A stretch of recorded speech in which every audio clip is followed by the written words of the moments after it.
Hello बच्चों। मेरा नाम है मोहित और आपका स्वागत है हमारे यूट्यूब चैनल हिस्ट्री चैंपियन के अंदर। तो जैसा कि आप जानते हो कि आपका जो इतिहास का जो सेकंड सेमेस्टर का पेपर या BA first year non college के विद्यार्थी हो, तो आपका जो history of the modern world आधुनिक विश्व का इतिहास, इससे संबंधित आपका पेपर होगा।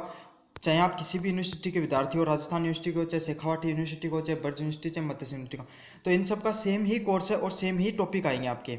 तो मैं आपको बता देता हूँ आपका पैटर्न किस प्रकार रहने वाला है।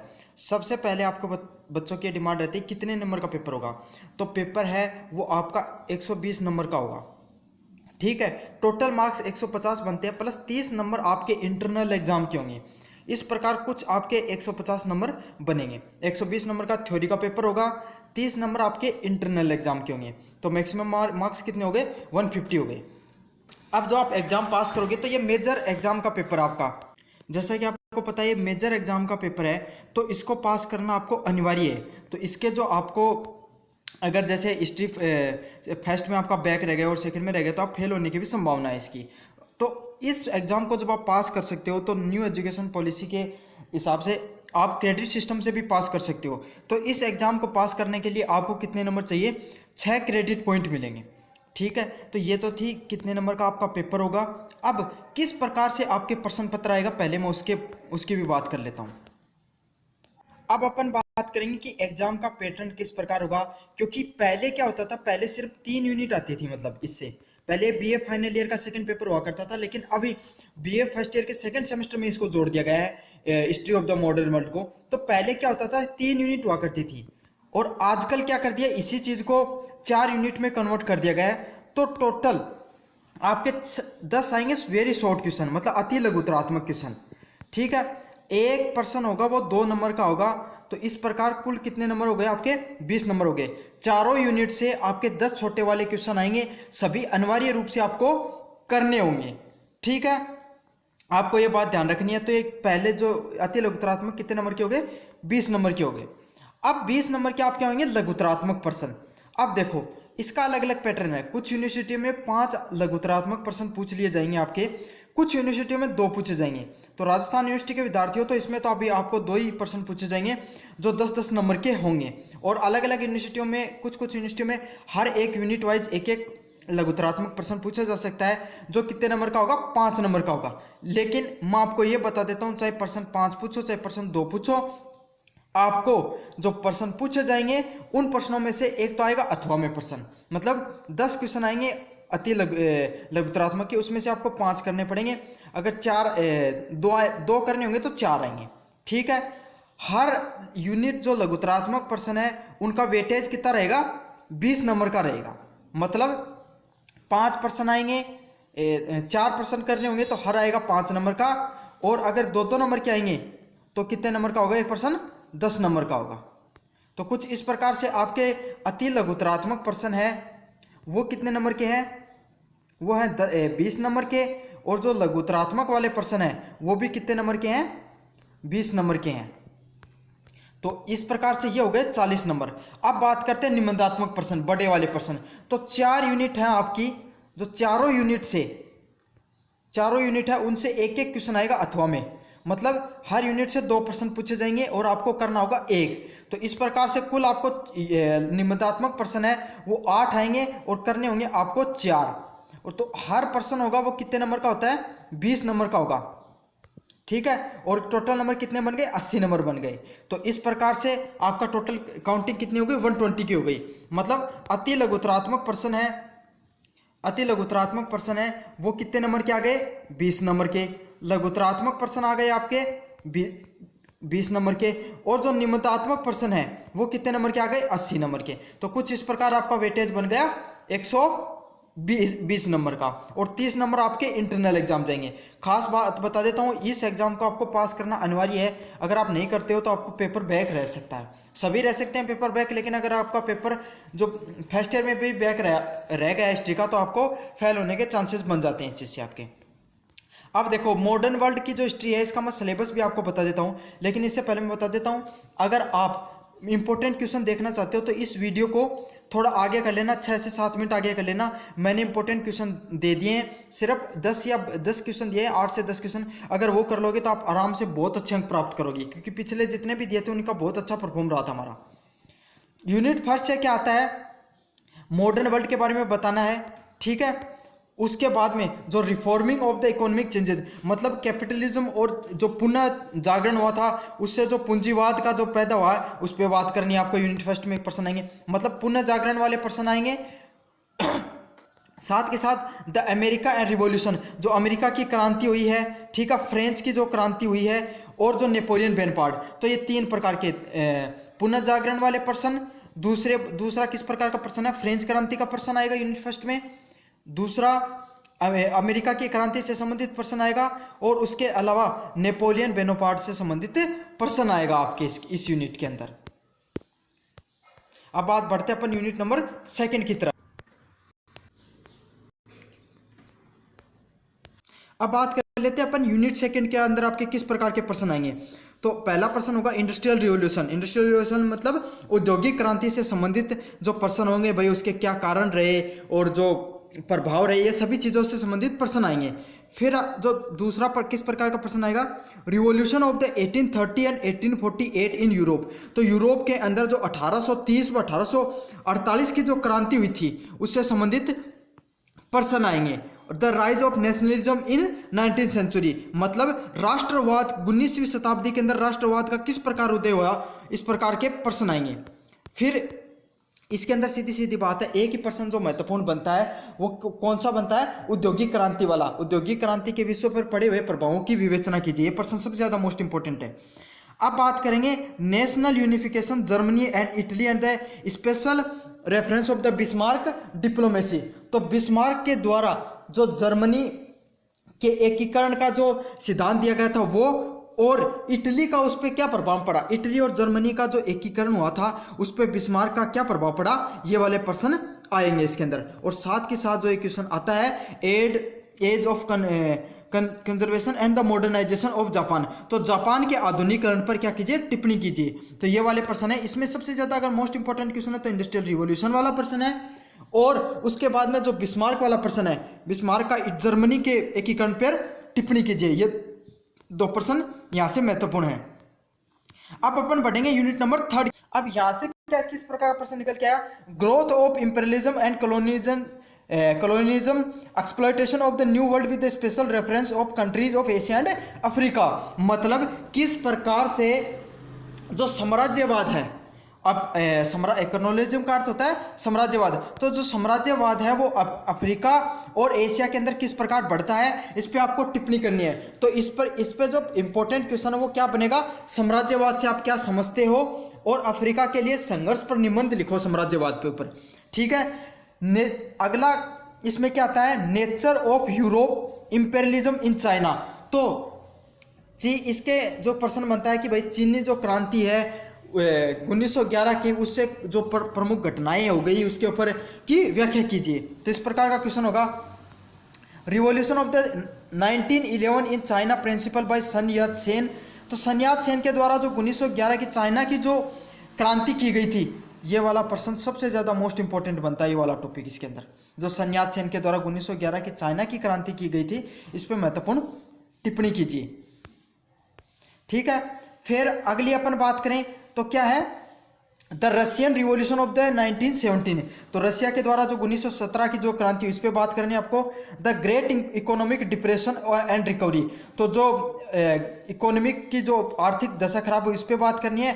और इटली एंड जो जर्मनी के अंदर जो नाजीवाद हुआ था, जो हिटलर का नाजीवाद था और फासिज्म हुआ था इटली का, इस पर आपको टिप्पणी करनी है। मैं आपको बता देता हूँ, ये काफ़ी महत्वपूर्ण होने वाला आपके लिए। अब बात करते हैं लास्ट टॉपिक के ऊपर, टॉपिक नंबर। अब बात करेंगे लास्ट यूनिट के ऊपर, यूनिट नंबर 4 की तरफ, second world war and cause and consequences. तो सेकेंड वर्ल्ड वार के जो क्या क्या कारण रहे और उसको किस प्रकार जीता गया। United Nation organisation objective achievement and limitation. तो संयुक्त राष्ट्र संघ की जो क्या क्या कमियां रही और क्या क्या लिमिटेशन रही, तो मैं बता देता हूँ। पहले दो टॉपिक है ना, यही पढ़ लेना, इसी से आप पास हो जाओगे। The China revolution of 1949, civil right movement, तो जो मार्टिन लूथर मैक्लोम के द्वारा जो वुमेन राइट से संबंधित बातें की गई थी, और कोल्ड वॉर व पोस्ट कोल्ड वॉर, मतलब शीतकालीन युद्ध के बाद की कहानी और शीतकालीन युद्ध से पहले की बातें। तो ये कुछ प्रकार के प्रश्न हैं जो इम्पोर्टेंट हैं। धन्यवाद। और अगर इसके बाद में जो मैं महत्वपूर्ण प्रश्न डालूंगा वो पढ़ लेना, आपका उससे बहुत ज़्यादा हेल्प होगी। इंग्लिश मीडियम और हिंदी मीडियम दोनों के लिए डाले गए। हेलो बच्चों, मेरा नाम है मोहित और आपका स्वागत है हमारे यूट्यूब चैनल स्ट्रीट चैंपियन के अंदर। तो आज अपन देखेंगे जो बीए सेकंड सेमेस्टर का इतिहास का जो पेपर होता है, आधुनिक विश्व का इतिहास, उससे संबंधित महत्वपूर्ण प्रश्न। चाहे आप बीए सेकंड सेमेस्टर के विद्यार्थी हो या बीए फर्स्ट ईयर के विद्यार्थी हो, जो आपका सेकंड पेपर होता है फर्स्ट ईयर वालों का आधुनिक विश्व का इतिहास, या फिर बीए सेकंड ईयर वालों का होता है, तो इससे संबंधित महत्वपूर्ण प्रश्न देखेंगे। जो पिछले मैंने जितने भी गेस्ट पेपर दिए उनका बहुत अच्छा प्रदर्शन रहा है, लगभग 60 से 70% से प्लस के क्वेश्चन लगभग पेपरों में आए हैं। साथ ही साथ मैं आपको बता दूं, मैं जो भी पीडीएफ होती हैं, नोट्स होते हैं क्लासेज के, वो मैं टेलीग्राम चैनल पे डाल देता हूँ। टेलीग्राम का जो लिंक है वो मैंने मेरे कमेंट बॉक्स में डाल दूंगा, आप वहाँ से टेलीग्राम जरूर से ज्वाइन कर लीजिए। चैनल को जरूर सब्सक्राइब कर दो, क्योंकि यहाँ पे फ्री क्लासेज भी आपको मिलेंगी। और साथ साथ इंग्लिश मीडियम के भी क्वेश्चन है वो लास्ट में कराऊंगा आपको। चलो शुरू करते हैं अपना आज का पहला क्वेश्चन। धर्म सुधार आंदोलन से आप क्या समझते हो? इस आंदोलन के यूरोपीय समाज तथा राजनीति पर क्या प्रभाव पड़ा? ये सारे लॉन्ग क्वेश्चन है। पहले मैं आपको लॉन्ग क्वेश्चन कराऊंगा, फिर छोटे वाले क्वेश्चन बताऊंगा। तो धर्म सुधार आंदोलन से आप क्या समझते हो और इस आंदोलन के यूरोपीय समाज तथा राजनीति पर क्या प्रभाव पड़ा? दूसरा नंबर क्वेश्चन है 1789 ईस्वी की फ्रांसीसी क्रांति के कारणों पर टिप्पणी कीजिए। तो जो 1789 की जो फ्रांस की जो क्रांति हुई थी, उसके क्या क्या कारण हुए थे, इसके ऊपर आपको टिप्पणी करनी है। नेपोलियन प्रथम के पतन के कारणों व उसके द्वारा किए गए विभिन्न सुधारों पर टिप्पणी कीजिए। तो नेपोलियन प्रथम के जो पतन हुआ था उसके क्या क्या कारण रहे थे और उसके विभिन्न सुधारों पर आपको क्या करनी है? टिप्पणी करनी है। देखो पहले क्या होता था, पहले यूनिट वाइज क्वेश्चन होते थे। पहले 3 यूनिट आती थी लॉन्ग क्वेश्चन वालों की, अब आ गई है 4 यूनिट। ठीक है, मतलब हर जो 4 यूनिट से आपको 4 क्वेश्चन करने पड़ेंगे, 2 क्वेश्चन आपके अथवा में होंगे। ठीक है, तो हर यूनिट वाइज मैंने आपको 3-3 क्वेश्चन इंपॉर्टेंट दिए हैं, ये आप देख लेना, और लगभग चांसेस है इन्हीं से क्वेश्चन आ जाएगा। तो पहला क्वेश्चन है औद्योगिक, दूसरी यूनिट से क्वेश्चन है औद्योगिक क्रांति के परिवर्तनों ने लोगों के आर्थिक, सामाजिक व राजनीतिक जीवन पर क्या प्रभाव डाले, इसकी व्याख्या करो। तो जो औद्योगिक क्रांति हुई थी ना, उसमें लोगों ने के आर्थिक फायदे हो, के सामाजिक और के राजनीतिक फायदे हो, उसका कारण उनका जीवन पर क्या प्रभाव पड़े, इस चीज़ पर ध्यान करनी है, व्याख्या करनी है। ठीक है, यूनिट सेकंड को दूसरा महत्वपूर्ण प्रश्न है बिस्मार्क जर्मनी साम्राज्य का वास्तविक निर्माता था, इस कथन पर टिप्पणी करो। तो बिस्मार्क का वो जर्मनी को वास्तविक निर्माता था, इस पर ध्यान के टिप्पणी करनी है। अब बात करा, अब देखेंगे आप अगला नंबर क्वेश्चन, जापान के विश्व शक्ति के उत्थान के विभिन्न चरणों पर वर्णन कीजिए। भाई के चरण रियाजू का आगे बढ़ने का ये चीज था बतानी है। इस जो बीए सेकंड सेमेस्टर का जो विद्यार्थी है उनके लिए यूनिवर्सिटी चैंपियन क्लासेज है, उनके द्वारा एक बैच लॉन्च करियो गया है, पेड कोर्स लॉन्च करियो गया है। फ्री क्लासेज तो यूट्यूब चैनल पर चल रही हैं, उसके साथ साथ एक कोर्स भी लॉन्च करियो गया है, ब्रह्मास्त्र बैच। ठीक है, जिसके अंदर क्या मिलेगा था जो जितनों भी कोर्स है वो सारा नई शिक्षा नीति के तहत जहाँ हिस्ट्री को है, तो सारा का सारा वीडियो लेक्चर थान कराया जाएगा इजी भाषा के अंदर। थान के की जो क्लास नोट्स मिलेंगे, पीडीएफ मिलेंगी। ठीक है, सारा कोर्स को थान रिवाइज करा दिए जो पेपर से 2-3 दिन पहले, और जो स्पेशल इंपॉर्टेंट क्वेश्चन है वह थाने कराया जाएगा। जो कोर्स है उसकी फीस है मात्र 199 रुपया। ठीक है, अगर थे बाजार से कोई भी स्टडी मटेरियल खरीदोगा तो इससे ज़्यादा ही रुपया को पड़ेगा, और थान लैंग्वेज समझ में नहीं समझ में या भी बहुत प्रॉब्लम रहा काफ़ी बच्चा का थान कोर्स खरीदना है तो थे हर नंबर आप संपर्क कर लो 7737311569 नंबर पर कॉन्टैक्ट कर लो और आज ही कोर्स खरीद लो। अब बढ़ांगा आप यूनिट नंबर 3 की तरफ। साम्राज्यवाद से क्या अभिप्राय है? 19वीं शताब्दी में इसके विकास के कारणों का वर्णन कीजिए। तो साम्राज्यवाद से क्या अभिप्राय है और 19वीं शताब्दी में के विकास के लिए के कारण बर या भाई ई पर टिप्पणी करनी है। बी नंबर क्वेश्चन है 1917 ईस्वी में रूसी क्रांति के कारणों का वर्णन कीजिए। तो जो रूसी क्रांति हुई थी 1917 में उसका के कारण यही की थानों पर टिप्पणी करनी है।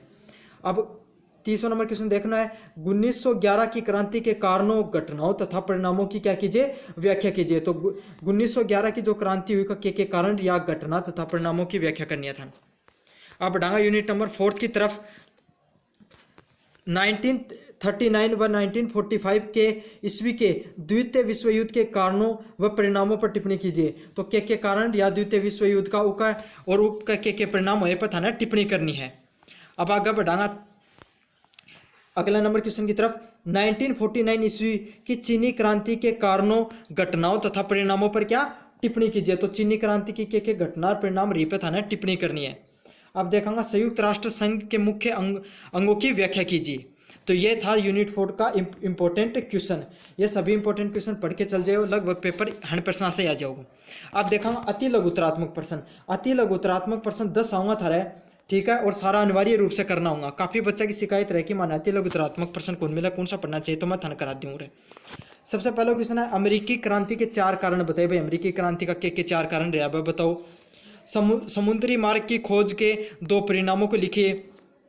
प्रतिवादी धर्म सुधार आंदोलन को सफल बनाने वाली संस्थाओं के नाम लिखिए। सामंत प्रथा के 2 लाभों को लिखिए। 5 पूंजीवाद की 2 विशेषताएं लिखिए। बलिस्तान के पतन पर टिप्पणी कीजिए। धर्म सुधार आंदोलन का तत्कालीन कारण क्या था, इस पर टिप्पणी कीजिए। पुनः जागरण क्या है, इसका क्या अर्थ है, इस पर टिप्पणी कीजिए। कॉन्कॉर्ड क्या था, आपको यह बताना है। आधुनिक क्रांति की शुरुआत कहाँ से हुई, आपको यह बताना है। 11 नंबर क्वेश्चन है, जुलाई 1830 की क्रांति के पश्चात फ्रांस का शासक कौन बना, यह बताना है। 12 नंबर क्वेश्चन है, सोगान कौन होते थे, इस पर टिप्पणी कीजिए। 13 नंबर क्वेश्चन है, दक्षिण अफ्रीका में बोअर्स लोग कौन थे, तो बोअर्स लोग कौन था, इन पर टिप्पणी करनी है। 14 नंबर क्वेश्चन है, स्कारा के बारे में आप क्या जानते हैं, तो स्कारा क्या होता है पर बात करनी है। 15 नंबर क्वेश्चन है, मेक हटन प्रोजेक्ट क्या था, तो मेक हटन प्रोजेक्ट के ऊपर बात करनी है। 16 नंबर क्वेश्चन है, शीत युद्ध से आपका क्या अभिप्राय है, तो शीत युद्ध क्यों, तो आप देखेंगे आप लघुतरात्मक प्रश्न, ये 4 प्रश्न आएगा के तो था 4 प्रश्न करना पड़ेगा या फिर अथवा में आएगा 2 प्रश्न। अलग अलग यूनिवर्सिटी को अलग अलग सिस्टम है। पुनः जागरण के में चित्रकला के क्षेत्र में क्या क्या प्रगति हुई, इस पर टिप्पणी कीजिए। धर्म सुधार आंदोलन के धार्मिक कारणों की विवेचना कीजिए। उपनिषद के 4 परिणामों को बताइए। अमेरिकी स्वतंत्रता संग्राम के 4 कारणों को बताइए। फ्रांस के 1789 की क्रांति के प्रमुख परिणामों पर टिप्पणी कीजिए। और प्रथम कौंसल के रूप में नेपोलियन बोनापार्ट ने क्या क्या सुधार किए, इस पर टिप्पणी कीजिए। तो ये सारा का सारा क्वेश्चन था हिंदी मीडियम का विद्यार्थियों के लिए। आप देखेंगे इंग्लिश मीडियम के विद्यार्थियों के लिए। What do you understand by the religious reformation movement? By what impact did the movement have on European society and the politics? B number question है, comment on the cause of the French revolution, तो French revolution पर थान क्या है comment करना है। C number question है, comment on the reason for the downfall of the European and the various reform introduce by, तो कौन सा जो रिफॉर्म किया गया ऊपर थाने टिप्पणी करनी है। बी नंबर क्वेश्चन है, what impact did the changes of the industrial revolution have on the social political and intellectual life of the people, उनका लोगों पर क्या जिंदगी पर प्रभाव पड़ी, चीज़ों पर टिप्पणी करनी है। Comment on the statement Bismarck has the real character of the German empire, तो जर्मन जो बिस्मार्क था वो रियल कैरेक्टर था जर्मन एम्पायर का, पर टिप्पणी करनी है। सी नंबर क्वेश्चन है, describe the various stages of the Japan rise to the world power. 3 number question है, what is meant by the imperialism, describe the factor responsible for the development of 19th century. B number question है, describe the cause of the Russian revolution of 1977, explain the cause and the event consequences of the revolution of the 1911। Unit number 4 को पहला question है, comment on the causes and the consequences of the second world war. Comment on the causes and the event and the consequences of the Chinese revolution 1949। अब ए number question है, explain the main organism of the United nation. अब बात करना short question के ऊपर, ये 10 question आएंगे जिसमें से आपको कंपल्सरी क्वेश्चन होंगे 10 क्वेश्चन आपको। State 4 reason of the American revolution, write 2 consequences of the discovery of the sea route, write the name of the institution that made the protest religious reformation movement successfully, right to advantage of the feudal system, two characteristics of the capitalism, fall of Palestine, what was the immediate cause of the religious reformation movement, what is the meaning of the Renaissance, what was the Concord, where did the industrial revolution begin, who became the ruler of the French after the revolution of the July 1830, who was the Shoguns, who was the Boers in the South Africa, what do you know about Ikara, and last and final question, what was the Manhattan project. 16 number question, what do mean by the cold war, तो cold war कहते के बारे में थाने बताना है। अब देखांगा short question, what progress has been made in the field of painting during the resistance period, discuss the religious reason of the religious reformation movement, state any 4 consequences of the colonialism, state 4 reasons of the American freedom struggle, state the main consequences of the French Revolution 1789 and reform of Napoleon Bonaparte of the first consul। तो ये सब महत्वपूर्ण प्रश्न है, अगर किसी को course खरीदना तो आप संपर्क कर लीजिए। धन्यवाद।